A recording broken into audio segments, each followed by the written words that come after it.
میں جانا تو بہت دور کی بات ہے، وہ جنت کی خوشبو بھی نہیں پا سکے گا، جنت کی خوشبو بھی نہیں پا سکے گا۔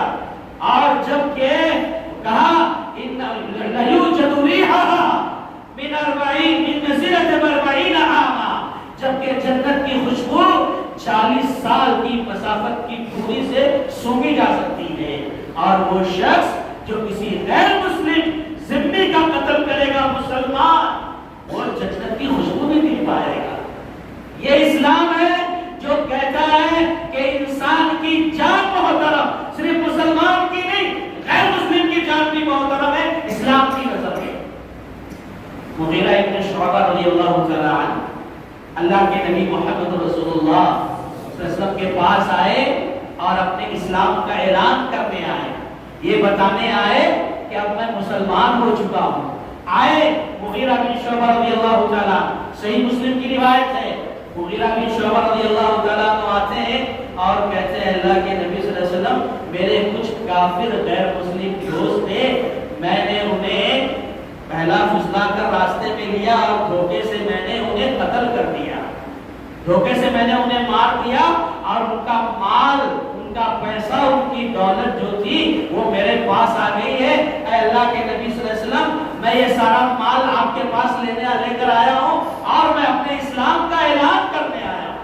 پیارے نبی صلی اللہ علیہ وسلم نے جب یہ سنا تو کہا اے مغیرہ سنو، ہمیں تمہارا اسلام تو منظور ہے، تم اسلام قبول کرنا چاہتے ہو، ہمیں تمہارا اسلام قبول ہے، ہمیں تمہارا اسلام منظور ہے، لیکن اے مغیرہ یہ مال جو تم نے حاصل کیا ہے اس مال کو ہم نہیں لے سکتے، کیوں؟ انما مال غدر و خیانہ، کیونکہ یہ مال دھوکے کا ہے، یہ مال خیانت کا ہے، یہ مال غیر مسلم کو مار کر زبردستی اس سے حاصل کیا گیا ہے، لہذا ہم یہ مال نہیں لے سکتے۔ معلوم ہوا ایک مسلمان ایک غیر مسلم کا مال بھی محترم ہے۔ یہ پیارے نبی محمد رسول اللہ صلی اللہ علیہ وسلم، میرے بھائیوں یہ اسلام ہے جو امن کا پیغمبر ہے، امن کی تعلیم دیتا ہے، ہر ایک کی جان، ہر ایک کا مال، ہر ایک کی عزت و آبرو محترم ہے، کوئی ایسا نہیں ہے جس کے بارے میں کہا جائے کہ اس کی جان لی جا سکتی ہے نہ اس کا مال لیا جاتا ہے، نہیں۔ میرے بھائیوں آگے بڑھتے ہیں، میں آپ کو بتاؤں کہ امن، دنیا میں جو امن چاہتے ہیں نا ہم، یہ امن انسان کی ایسی ضرورت ہے جیسے انسان کو کھانے کی ضرورت ہے، پینے کی ضرورت ہے، پانی کی ضرورت ہے، ایسے ہی انسان کو امن کی ضرورت ہے، ایسے ہی انسان کو امن کی ضرورت ہے جیسے غذا کی ضرورت ہے۔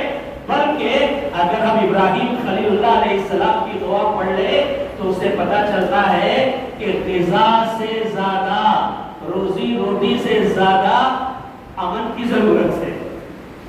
ایک بار آدمی بھوکا رہے گا چلے گا، اگر امن نہیں ہے تو سکون ختم۔ کھانے پینے سے زیادہ، روزی سے زیادہ، غذا سے پہلے امن کی ضرورت ہے۔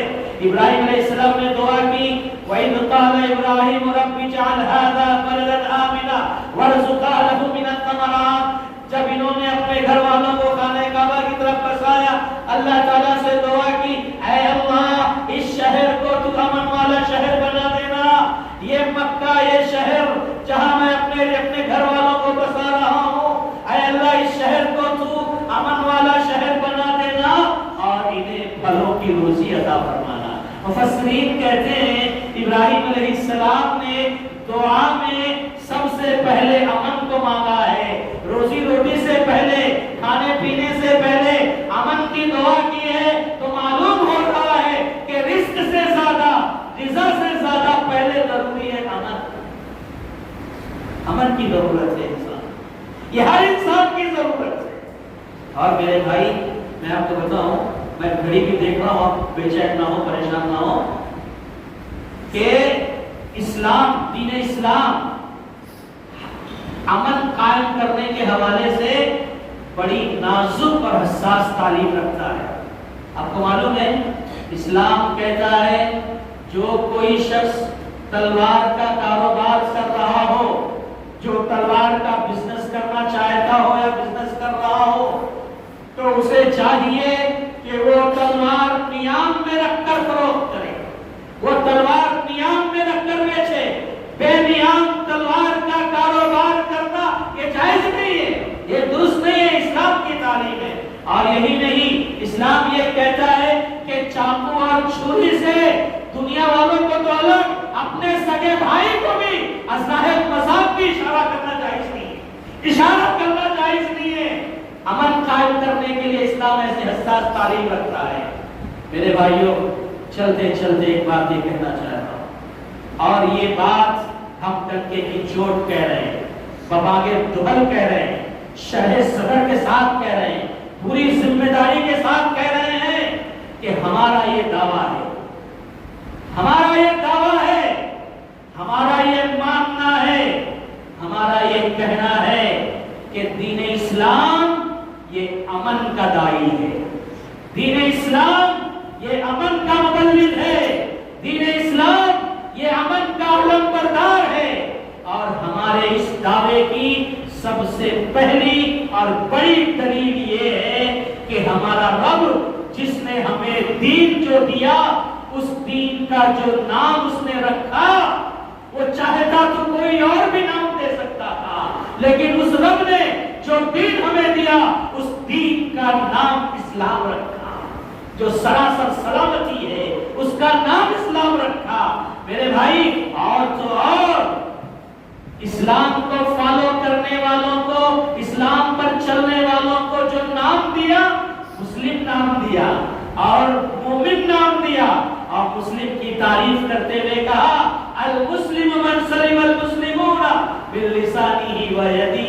صحیح معنوں میں سچا مسلمان تو وہی ہے جس کی زبان سے، جس کے ہاتھ سے دوسرے لوگ محفوظ رہے۔ اور مومن کی تعریف جب کی تو کہا المؤمن من امن الناس بوائقه۔ ارے مومن تو وہ ہے، حقیقی مومن تو وہ ہے جس کے شر سے دوسرے لوگ محفوظ رہے۔ معلوم ہوا کہ مسلمان کا نام بھی امن کی پہچان ہے، مومن کا اپنا خود نام امن کی شناخت ہے، امن کی علامت ہے۔ میرے بھائیوں، اور کیا کہیں آپ کو حد تو یہ ہے کہ خانہ کعبہ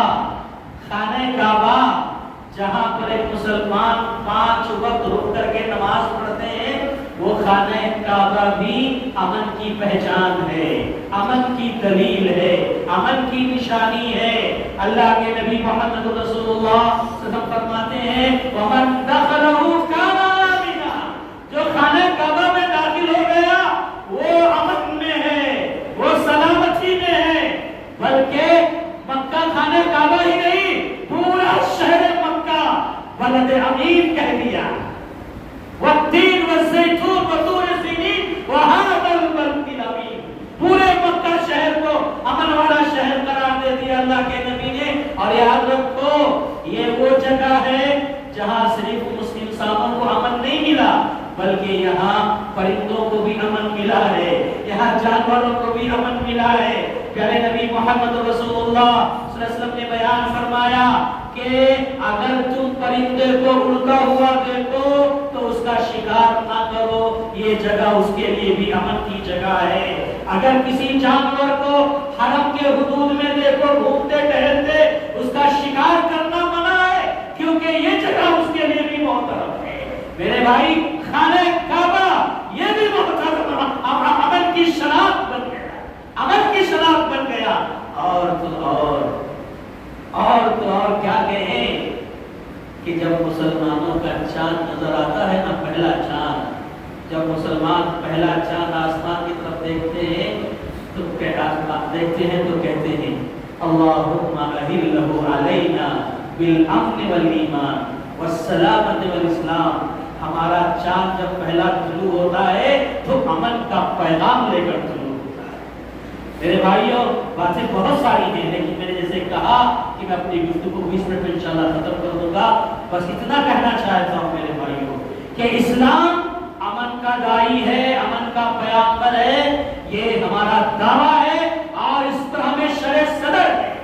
لیکن افسوس ہو، ایک طرف تو میڈیا کا اور دوسری سے کچھ ہمارے جذباتی نوجوان مسلمانوں کا، جن کی وجہ سے آج اسلام کی غلط شبیہ پیش کی گئی اور اسلام کو دہشت گردی کے نام سے جوڑا گیا۔ میرے بھائیوں، میں آپ کو یہ پیغام دینا چاہتا ہوں، یہ کہنا چاہتا ہوں کہ اٹھو اور پوری دنیا کے لیے امن کے داعی بن جاؤ، امن کے پیغمبر بن جاؤ۔ تم نبی رحمت کی امت ہو، نبی رحمت کی امت ہو، امت رحمت بن جاؤ۔ دنیا والوں کے سامنے امن کے پیغام کو عام کرو، سراپا امن بن جاؤ۔ آج اسی کی دنیا کو ضرورت ہے، آج دنیا اسی امن کی تلاش میں ہے، آج دنیا سکون چاہتی ہے، آج دنیا آرام چاہتی ہے۔ دنیا جینے دو، جیو اور جینے دو پر ایمان رکھتی ہے۔ آج ہر شخص پریشان ہے، گھر سے ایک شخص نکلتا ہے، گھر والے پریشان ہوتے ہیں کہ حالات ایسے ہو گئے، واپس آئے گا کہ بھی نہیں آئے گا۔ تو میرے بھائیوں، دنیا کسی بھی حالت میں ہو، کیسی بھی ہو، لیکن ہم چونکہ مومن ہیں، ہمارا رب پر ایمان ہے، ہم انشاءاللہ یقین رکھتے ہیں جو بھی ہوگا اللہ کی مرضی سے ہوگا۔ اگر ہمارے حق میں برائی لکھی ہے، ہماری اپنی کوتاہیوں کے سبب، ہمارے اپنے کمزوریوں کے سبب، اور جو بھی ہمارے شیخ بتا رہے تھے کہ اللہ کے پیغام کو دنیا والوں کے سامنے عام نہ کرنے کے سبب، ہم نے نہیں بتایا امن کہاں ہے، ہم نے نہیں بتایا امن کہاں ملے گا، اس کے سبب جو کچھ ہو رہا ہے تو اللہ کی مرضی ہے، ہم اس پر بھی راضی ہیں۔ اور ایک بات یاد رکھیں، ہم یہ ڈنکے کی چوٹ کہنا چاہتے ہیں کہ ہم صرف اللہ کا پیغام دنیا والوں کے سامنے پہنچانا چاہتے ہیں کہ جو آپ کا خالق ہے، جس نے آپ کو پیدا کیا ہے، بس اس کو پہچان لو، اس کو مان لو۔ اور ہرگز ہمارا یہ مقصد نہیں ہے کہ ہم مسلمانوں کی تعداد میں اضافہ چاہتے ہیں، نعوذ باللہ نہیں۔ ہم تو رب کے بندوں کو رب سے جوڑنا چاہتے ہیں، بس ہم تو رب کے بندوں کو جہنم سے نکال کر جنت کا راستہ بتانا چاہتے ہیں، بس ہم نہیں چاہتے ہماری تعداد میں اضافہ ہو، ہم نہیں چاہتے ہم حکومت کریں۔ حکومت تم کرو، تمہیں مبارک، ہم تمہاری محتاطی میں رہنے کے لیے تیار ہیں، لیکن بس اتنا چاہتے ہیں جس رب نے پیدا کیا ہے اس رب کو پہچان لو۔ یہی بات پیارے نبی محمد رسول اللہ صلی اللہ علیہ وسلم نے کہی تھی، یا ایھا الناس، اے دنیا والوں، اے مکہ والوں، اے قریش کے لوگوں، قولوا لا الہ الا اللہ، لا الہ الا اللہ کہو، تفلحوا، کامیاب ہو جاؤ گے۔ اور ایک جگہ کہا، تملک العرب والعجم، آج تم عرب کے مالک ہو، عرب کی حکومت تمہارے پاس ہے، اسلام میں آ جاؤ، پوری دنیا کی حکومت تمہارے پیروں میں آ جائے گی۔ یہی اعلان محمد رسول اللہ صلی اللہ علیہ وسلم نے کیا تھا۔ تو میرے بھائیوں، بس میں اسی پر اپنی گفتگو ختم کرتے ہوئے اللہ سے دعا کرتا ہوں کہ اللہ تبارک و تعالی ہم تمام کو ملک جن خطرات سے، جن نازک حالات سے گزر رہا ہے، اللہ ایسے نازک حالات میں ہمیں اپنے وطن کو امن والا وطن بنانے کی توفیق عطا فرما۔ اے اللہ، جو بھی ہم سے ہو سکتا ہے، ہمارے حصے کا جو بھی کام ہے، جو بھی ہمارا اس میں رول ہے، چاہے چھوٹے ہوں، بڑے ہوں، مرد ہوں، عورت ہوں، بچے ہوں، جس کا جو بھی حصہ ہے، جو کردار ہے، اللہ وہ سب حصہ کردار ادا کرنے کی توفیق عطا فرما۔ اللہ ہمیں دنیا میں عزت کے ساتھ رکھنا، خاتمہ و ایمان بالخیر پر ہو، آمین۔ وآخر دعوانا